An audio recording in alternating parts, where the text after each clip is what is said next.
তোর আর পড়তে ইচ্ছা করতেছে না না? এমন নয়, আমার বাস ঘাড়ে ব্যথা করছিল। তা ঘাড়ে ব্যথা যখন করা শুরু করছে তখন আর তোর পড়া লাগবে না। আমার একটা বান্ধবী ছিল, হ্যাঁ, লাস্টে মাথায় এত ব্যথা করা শুরু করছে, হ্যাঁ, মা বাবাই পাগল, এখানে নিয়ে যায় ওখানে নিয়ে যায়, ডাক্তারখানায় নিয়ে যায়, ওষুধ খাওয়ায়, কবিরাজ দেখায়, হোমিওপ্যাথি দেখায়, কত কি দেখাইলো। হ্যাঁ তো হয়ে গেছে। হ্যাঁ সে কি হয়েছে জানোস, যখন হ্যার পড়া বন্ধ হয়ে গেছে একবারে সব কিছু দিয়ে ছুটি হয়ে গেছে, না ডাক্তার ধাইনে লাগলো আর পরে না কবিরাজ ধাইনে লাগলো, পড়া তো ছুটে গেছে। হ্যার মানে কি, এর মানে হইতে যে হ্যার আর ইচ্ছে করতে আসলো না, একটা বাহানা পাইছে, সুতা পাইছে, মা বাবাই তো একেবারে মাথায় লইয়া বইয়া রয়েছে, আমার মায়ের কি জানি না কি হয়েছে আহারে। ব্যাস, তার কাজ সিদ্ধি হয়ে গেল।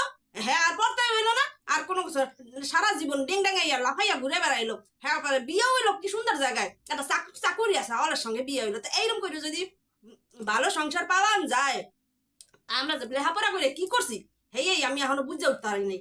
আমরা ওইরকম বাহানা করে পড়ে থাকতাম, একটা চাকরি আছে হলের সঙ্গে বিয়ে কইরা মস্তলা আলি সামনে ঘুরতে পারতাম। তা মানুষে যা করে করে মাঝে মাঝে না ঠিকই করে, এইরকম লাগে পড়ানো লেখানোর যে কি কষ্ট। তো তোর এই অবস্থাই হয়েছে। আমি একটাই জিনিস বুঝছি, যখন কিছু করতে না ইচ্ছা করে না, হুদাই সুতা দিবি।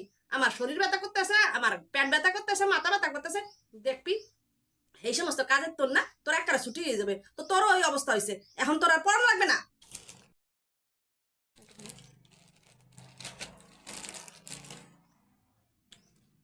হ্যাঁ ভগবান।